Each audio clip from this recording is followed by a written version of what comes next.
We are here with Randall Stephens, who is one of the candidates running for mayor of Austin. Thank you for being here, Randall. Thank you very much. Tell us why you're in this race and why you, in terms of the environment, would be the best choice. Well, the first reason I'm in the race is because I thought that Austin voters need someone outside of the downtown insider circle to run for mayor. Okay. Someone who believes he has the skill sets to do the job. Okay. And I have a great interest in the environment. I love clean air and clean water, like all of us. Mm-hmm. And I've kind of had a busy career, and in my career I've done some web development. I have a web development project that's launched, and it is designed to help people save fuel, finding things locally. Right. But it's a small business. It hasn't taken off gangbusters yet. Okay. I like increasing the idea that you take that into account when you're making a decision about where to shop. So let's get into some different. Well, first, big picture. In the next 5 years, looking forward, what would be your greatest hope for Austin's environment? Well, I'd hope that as we grow, I think in my cost planning, I would like to grow in a way that it costs less to deliver city services. Okay, per capita. In other words, as the city's population grows, and maybe grows a little bit vertically, the footprint for the city employee base doesn't get that much larger, and perhaps we could do that without touching employee salaries and benefits. Okay. But ecologically, I think we do need to conserve water, first of all. At home, I've started reducing area that I'm watering. We have an organic garden. We have a lot of flowers, and we're less and less grass. I'd like to ask institutional property owners and commercial property owners to rethink their design and planning for their property to reduce the areas of grass we're watering during this drought period, at least. We're a southwestern state. Right. And so I think that's something to take into account. Now, is your stance that we should be banning it, requiring it to be reused, or what's the line? I'd like to try and involve community, get more and more community input, and particularly from the business community, because I believe most business owners are very proactive, and once they see that there's so much benefit in being involved in a good campaign to conserve water, I think they'd latch onto it, and I think we could go and make a lot of improvements without heavy regulation. I don't like to drive business away by heavy regulation. Business owners are the creative elements that make everything work. Okay. So flip side of that, looking forward in the next 5 years, what is your greatest fear of what could happen with the environment? Well, if we make the wrong decisions and we become dirtier, that would be wrong. So how would you help prevent that? The city's taken a lead on environmental issues. Some people don't agree with everything, but I believe the numbers pan out in favor of the solar buy they did. I do have reservations about closing the Decker power plant, because we do own a power production company that sells power to the state, and when the grid goes down, TXU becomes more and more expensive. We have something of a buffer because of that. And I would say that we should look at ways to make Decker more efficient and keep those tools in place. What about Fayette? Fayette's the dirtiest of the plants. I think that should be the first in line if we're going to close one. Okay. And what about the other mix? Where do you stand on nuclear? Well, Fukushima, right? Right. Okay. I'm afraid of it, but I'm not a subject matter expert on it. I'll be the Right. first to admit that. And so I worry about nuclear. I worry about organizations and how the government takes care of that waste, and what happens to it, and the half-life. Right, exactly. What about the management of Austin Energy and the business model going into the future? How are we going to make that sustainable? Well, I think Austin Energy's management's pretty sustainable. Like any organization, we have, I think, 5 corporations owned by the city council. I probably can't name all of them, but the airport being one of them. And but you think the city council should stay in charge of Austin Energy? Yes. Okay. I do. All right. And the business model going forward, it's not looking that great at the moment. How are we going to shift it to? What's your complaint about them, primarily? The financial sustainability of it. As we get more and more people generating their own solar on rooftops, how does the utility stay solvent? Well, you make adjustments incrementally. You'd get rid of costs that aren't efficient, And, Okay. and if Fayette needs to go, Fayette needs to go. But I'd be Okay. very careful if you get rid of all of our assets, you won't have an energy company. Right. So, Right. Okay, let's shift to transportation because you have a lot of history in that. You were part of the Austin Toll Party 10 years ago. And a while back, yeah. Tell us what the goals of that were and how you think that's played out and what that means for us going forward. Well, 10 years ago, we worked on the Austin Toll Party. A fellow named Sal Costello started it, and Linda Curtis organized it. And I was just one of many, many volunteers who went out and got involved. And one of the most exciting things about that is that it was very nonpartisan. Okay, we had people of every political stripe there. And what was the goal of it? Well, the goal was to prevent our commuter freeways from becoming tolled. Okay, I don't think any Texan should have to pay a toll to enter the state capital, period. Right. Bar none. But they've backed off a bit, or they've started building tolled lanes, and they've planned the East Ed Bluestein improvements with tolled lanes, which are additional to, as I understand, to the ones we have. And those improvements are critical. I think that we also need to improve the access to 183 from the north off of I-35. Those improvements are on the 2035 Campo plan. That needs to be accelerated. Okay. And removing traffic lights. If you can remove traffic lights and barriers to flow, make continuous flow intersections in certain areas, but on the freeways, eliminating traffic lights as they did at Riverside and SH-71 and another street called Thornberry near the airport. Traffic flows there now where it used to back up for miles. Do you have a similar opinion about 45, the possible building of it, but how it should be done? I believe that the state can build 45 in a way that is ecologically, the eco footprint isn't damaged. I believe that they can find a way to do that, but you should absolutely restrict development for miles around, at least over the recharge zone. I think it's very important. I think we need to Commercial compromise. development or housing or Commercial all of and it? housing, primarily housing. I think you can almost regulate commercial, but I don't think either of them should be there. If we have open land there, I think we can restrict it. And if the city's bought a bunch of the land around it, just don't build there. And the Commissioner's Court has to be involved in that decision-making process too. So you think 45 is going to solve a problem, especially if it's not built Well, around? first of all, I mean, I believe the taxpayers voted for this. It's been 16, 17 years ago. It was supposed to be a state-funded road. Then the state changed their business model. These lawsuits emerged, and challenges, the lawsuits were valid. They had to be looked at. I don't believe that the road, I'm not convinced, I haven't seen the evidence yet. I'm sure I'll get a lot of emails, and people will educate me on that. But I believe you can build the road. I think the biggest problem is the human footprint around it. And I believe you can build the road so that drainage happens and that the ecosystem isn't damaged. Okay, let's shift to, you're a fan of protecting trees from the bulldozers. Oh, yeah. Say some more about that. Like what's the threshold? Well, obviously we have a lot of wonderful giant oaks. You know, you can get rid of the mountain juniper and nobody's going to miss it. You know, but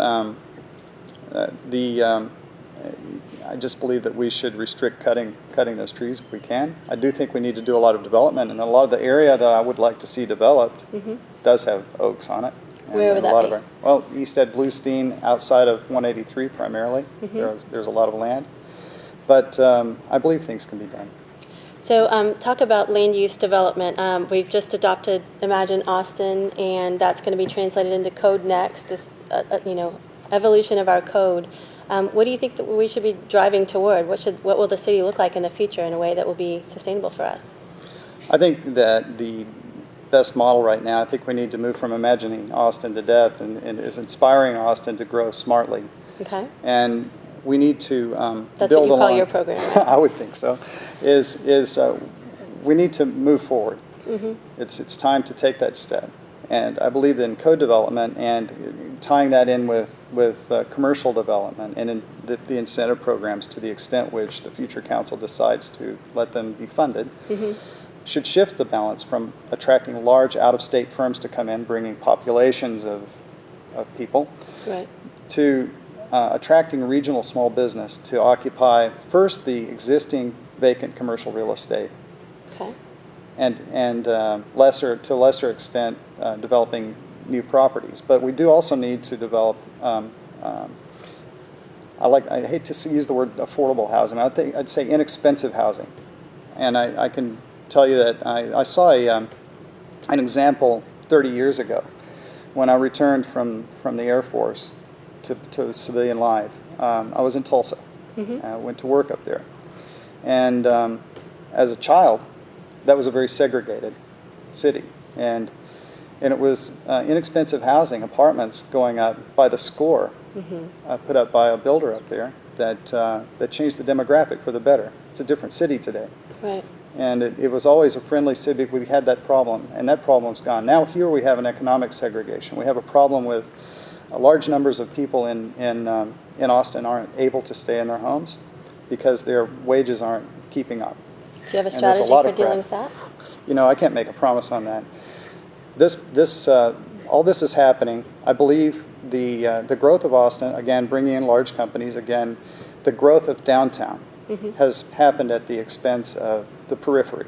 I like to say I live out in Avery Ranch on the very edge of Austin. I have peripheral vision. From up there, we're about 800 feet higher, you can see. You can see that you have room to grow. You have room to spread out your inexpensive housing units and affordable housing and spread out your Section 8 development. Maybe redevelop some of the old properties in the core as you provide better properties for people. There will be people that will say they don't want their enclaves broken up, and I understand that too. So we'll let the community decide about that and seek a lot more community input. But I believe if we grow along the periphery of Austin, and I like to say 183 from city limit to city limit, smartly, and put in more retail, mixed use, light manufacturing, but occupy the existing vacant commercial real estate first. That'll be a plus, and it'll help us fill out some of that. Small employers employ more people collectively than big employers. Right. And so I believe that footprint will be entirely different. Okay. Let's shift to zero waste strategies. You are not a fan of the bag ordinance, the single-use bag ordinance, is from what I can tell. You know what? I think I wanted to edit that after I send it. I thought I meant to. I don't mind it. I have a bag full of bags in my car. Right. Okay. What I would like to do is look toward using different products to make bags that are biodegradable. For instance, I saw something on the internet. How true it is, I'm not sure, but that basically an acre of hemp will produce as much paper as an acre of trees. And you can grow that hemp a lot faster. Right. Industrial hemp is one legal. thing, and I don't smoke weed, but I think that is something that could be addressed. And at the state level, I believe the state of Texas could do that. You could actually produce those products and sell them. There might be some regulations as far as crossing state lines with that product, but there are other ways to create, single-use or reusable bags. How else do we get people reducing their waste, or are there any new policies we need to put in place for that? Well, there are some plans to advance recycling and to another level. I like single stream. I believe you can move a single stream a lot more efficiently, and they've adjusted to using their containers and getting things out, and then it can be sorted. You get a sorting facility, and those sorting facilities can employ people who are living under bridges. We have a whole nother level of problem to address in this community. We have a federal lockup east of town, people who can't get jobs.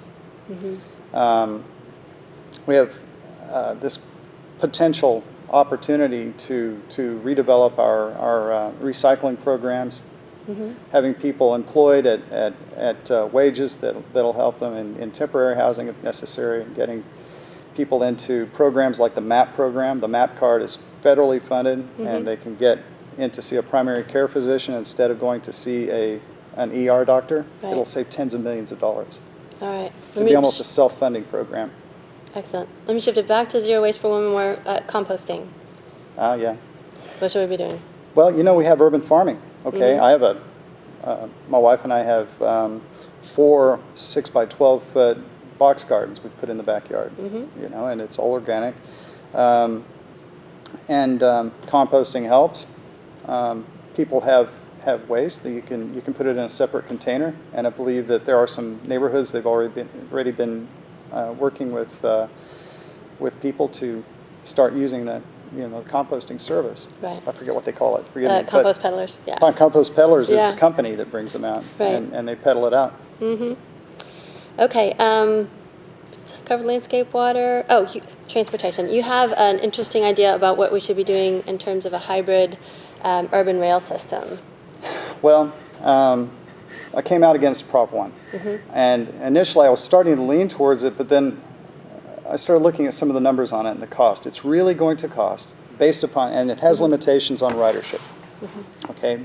Using the ridership they're projecting, and given the maximum limits on the cars and the frequency, they're just not going to take enough people off the street. And doing so on this surface-based system, there will be a crossing guard at every street it crosses in that 9 miles. And the frequency, every 10 minutes going north, every 10 minutes going south. You're going to stop traffic. The crossing guards are going to come down every 5 to 7 minutes all day long during the operating. You're going to create problems we don't have. Right. You're going to have traffic problems if you're running up So Lamar. what are you proposing? Well, if we build rail, rail should not stop traffic. You can elevate it. I tweeted Okay. recently a photograph of some supports they're building at the airport for a ramp. It's not designed for rail, but it's designed for the ramp from the parking garage down to the street level. These things are going up within about 8 weeks. You could actually build this thing pretty fast. Wow. And if you punch the red line down 4th Street, make that left turn, build up your elevation along the way, cross Chavez, over Chavez, cross that river, make that left turn, take it out to the airport. You can not only take travelers off the road, you'll Right. take cabs off the road. Employees will use it. And you could actually build out even more parking facilities around the airport. Commuters, you could set your price point for the ride and parking to where commuters would park, take the train downtown and through town. Now that red line is a hybrid system. It provides urban rail inside the core of Austin. If you get on it downtown at rush hour, it's packed. I ride my bicycle down 8 or 10 times a year down to the airport. I don't do it that often. I'll ride the bicycle back. I'll get on the train. I have to get on the train before it goes downtown, or it's so full I can't get on there. Yeah. So hybrid service, and your current plan under Prop 1 is duplicating a station at the Highland Mall. Right. It's called Highland Station. Okay, well, thanks. I think we covered a lot of the issues that Thank you you. are putting forward, and thank you for being here. I appreciate it. You're welcome.